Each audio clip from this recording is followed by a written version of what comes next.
بڑا اچھا لگتا ہے، چونکہ انما المؤمنون اخوہ، مسلمان آپس میں بھائی بھائی، خون چاہے کہیں کا ہو لیکن رشتے میں ہم ایک دوسرے کے بھائی، اور انشاءاللہ جنت میں سب کی ملاقات۔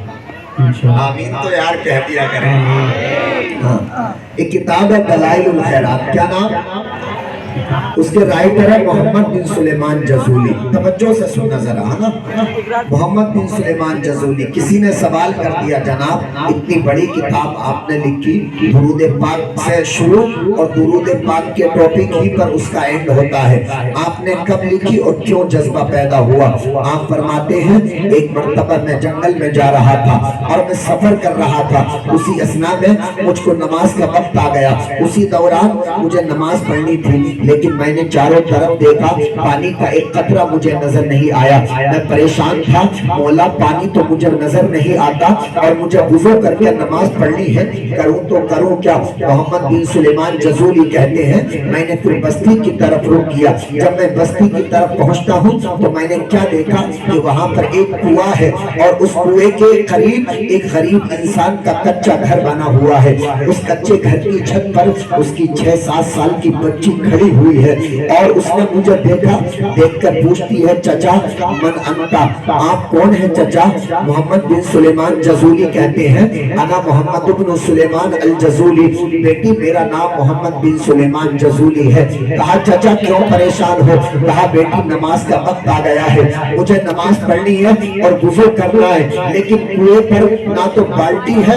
اور نہ کوئی رسی ہے، جس کی وجہ سے میں رسی بالٹی میں باندھ کر کنویں سے پانی نکال سکوں، وضو کر سکوں، لیکن اگر رسی اور ڈول ہوتا تو میں یہاں پر وضو کر سکتا تھا۔ چچا میں اب اس لیے، چچا اس بچی نے کہا چچا اس لیے پریشان ہو کہ کنویں پر بالٹی اور رسی اور ڈول نہیں ہے تو آپ وضو نہیں کر سکتے؟ آخر میں بتاتی ہوں کنویں سے پانی کس طرح نکلتا ہے۔ وہ چھوٹی سی بچی 6-7 سال کی بچی مسکراتی ہے اور کہتی ہے چچا میں بتاتی ہوں اس طرح نکلتا ہے۔ محمد بن سلیمان جزولی کہتے ہیں وہ بچی مسکرا کر میری طرف دیکھتی رہی، جب اس نے ٹکی ٹکی ٹکی کر کر میری طرف دیکھا تو میں نے اس کی طرف دیکھا اور جب وہ مجھ کو دیکھتی رہی تو اس نے چھت سے جھکی اور جھک کر اپنا تھوک اس کنویں میں ڈال دیا۔ محمد بن سلیمان جزولی کہتے ہیں لوگوں اللہ کی عزت کی قسم میں اندازہ نہیں لگا سکا اس بچی کا تھوک کنویں میں پہلے پہنچا تھا یا اچھل کر پانی میرے پاس آ گیا تھا، پانی میرے پاس۔ سبحان اللہ نہیں بولے؟ سبحان اللہ سبحان اللہ بولنا ہے کہ نہیں؟ ایڈوانس میں بول دے۔ چچا میں اندازہ نہیں لگا سکا کنویں کا پانی میرے پاس آ گیا تھا یا اس کا تھوک کنویں میں پہلے پہنچا تھا۔ اب توجہ کریں، محمد بن سلیمان جزولی کہتے ہیں بیٹی تو اتنی چھوٹی ہے اور اتنے بڑے مرتبے تجھ کو ملے کہاں سے ہیں؟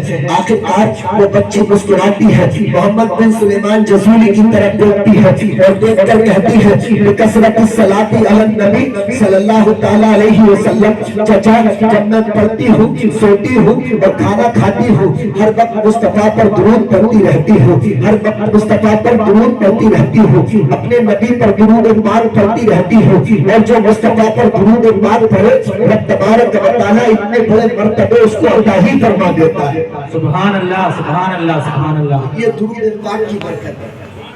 تو ضرور انشاءاللہ ہم لوگوں میں سے کوئی بھی ایک بندہ ایسا نہیں ہوگا جو نہیں چاہے مصطفیٰ پر درود پاک پڑھے، کیونکہ ہم تو میلادی ہیں الحمدللہ، اور ہم حضور کا میلاد اس لیے بھی مناتے ہیں تاکہ شرک کی نفی ہو جائے، تاکہ لوگ کہیں مصطفیٰ کو خدا نہ سمجھ بیٹھیں۔ میلاد اس لیے مناتے ہیں تاکہ لوگوں کو پتہ چل جائے جس کی برت ہو، جس کی ولادت ہو وہ خدا ہو نہیں سکتا۔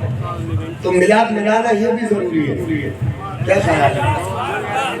جو نہیں مناتا اس کو نہ منانے دے، لیکن ہمیں منانے سے کوئی روک بھی نہیں سکتا۔ جی بے شک، بڑے نبی اور آل نبی کی بارگاہ میں آگے سے پیچھے تک، دائیں سے بائیں تک پورا مجمع جھوم کر پڑھے اللہم صلی علی سیدنا مولانا محمد و بارک وسلم، صلو علیہ صلاۃ و سلام علیک یا رسول اللہ صلی اللہ تعالیٰ علیہ وسلم۔ کل شام عشاء کی نماز کے بعد جامع مسجد میں بھی تقریر ہوئی تھی ہماری، معلوم ہے آپ کو، تو اس کی بھی تھکاوٹ ہے، اس سے پہلے مسلسل آپ دیکھ ہی رہے ہیں پر بہت فرق پڑ گیا. انشاءاللہ آپ ساتھ دیں گے نا تو اس تھکن کا بھی احساس نہیں ہوگا. ابھی تو ابتدا ہے, سنیں گے نا انشاءاللہ. انشاءاللہ. ایک شعر پڑھتا ہوں میں, اجازت ہے؟ شعر کو سننے کے بعد مجھے لگنا چاہیے ہاں واقعی آپ سننا چاہتے ہیں کہ قلب میں, قلب کہتے ہیں دل کو, اس کو بولتے ہیں عربی میں قلب کا معنی آتا دل. کہ قلب میں جذبہ ایمان کہاں سے آتا, سبحان اللہ. قلب میں جذبہ ایمان کہاں سے آتا, یا رسول اللہ آپ آتے نہ تو قرآن کہاں سے آتا. سبحان اللہ. سبحان اللہ. قلب میں جذبہ ایمان کہاں سے آتا, قلب میں جذبہ ایمان کہاں سے آتا, یا رسول اللہ آپ آتے نہ تو قرآن کہاں سے آتا. ہے خدا ایک یہ اعلان کہاں سے آتا. 360 بتوں کی عبادت ہوتی تھی خانہ کعبہ کے اندر, لیکن جس رات سرکار کی ولادت ہوئی وہ سارے کے سارے منہ کے بل گر پڑے. جب وہ اپنے معبودوں کی عبادت کرنے کے لیے بت خانوں میں داخل ہوئے اور بار بار ان کو اٹھانا چاہا تو وہ منہ کے بل گر جاتے تھے. اس لیے اعلیٰ حضرت نے فرمایا تیری آمد تھی کہ بیت اللہ مجرے کو جھکا, تیری ہیبت تھی کہ ہر بت تھر تھرا کر گر گیا. سبحان اللہ. سبحان اللہ. ہے خدا ایک یہ اعلان کہاں سے آتا, یعنی بت خانوں میں طوفان کہاں سے آتا, اور تجھ پہ قربان میری جان ربیع الاول. سبحان اللہ. تجھ پہ قربان میری جان ربیع الاول, تو نہ آتا تو یہ رمضان کہاں سے آتا. سبحان اللہ. سبحان اللہ. پر ایک شعر اور پڑھیں, اجازت ہے, ناراض تو نہیں ہے اور نیند میں بھی تو نہیں ہے. ایسا نہیں میں کچھ بولوں آپ کے سمجھ میں کچھ آئے. امام صاحب بولے کہ لوگوں پیاز کھانا حرام ہے, سننے والے سمجھ لیں کہ پیاز کھانا حرام ہے. ایسا نہیں ہونا چاہیے, ہے نا. ہے خدا ایک یہ اعلان کہاں سے آتا, یعنی بت خانوں میں طوفان کہاں سے آتا, اور تجھ پہ قربان میری جان ربیع الاول, تو نہ آتا تو یہ رمضان کہاں سے آتا. اور ہمارے نبی کی شان تو دو شان, اپنے تعریف کریں تو سمجھ میں آتا ہے مصطفیٰ کی ذات وہ ذات ہے, خدا کی قسم غیروں نے بھی مصطفیٰ کی تعریف کی ہے. کل بھی میں نے شعر سنائے تھے, آج پھر پڑھ رہا ہوں. ایک ہندو دھرم کا شاعر جس کا نام پنڈت درگا پرساد ہے, کیا نام, پنڈت درگا پرساد, اس نے کہا تھا کہ حکم رسول پاک پر قربان ہو گئے, دستے نبی پر صاحب ایمان ہو گئے, اور کیوں پتھروں کو اپنا خدا مانتے ہیں لوگ, پتھر تو کلمہ پڑھ کے مسلمان ہو گئے. سبحان اللہ. سبحان اللہ. ابو جہل اپنے ہاتھ میں کنکریاں دبا کر لایا تھا اور کہا آپ نبی ہیں تو بتائیں میرے ہاتھ میں کیا ہے. مصطفیٰ نے اشارہ کیا ہاتھ کی کنکریوں کی طرف, اور مصطفیٰ پر کلمہ شریف کنکریاں پڑھنے لگی. سبحان اللہ. سبحان اللہ.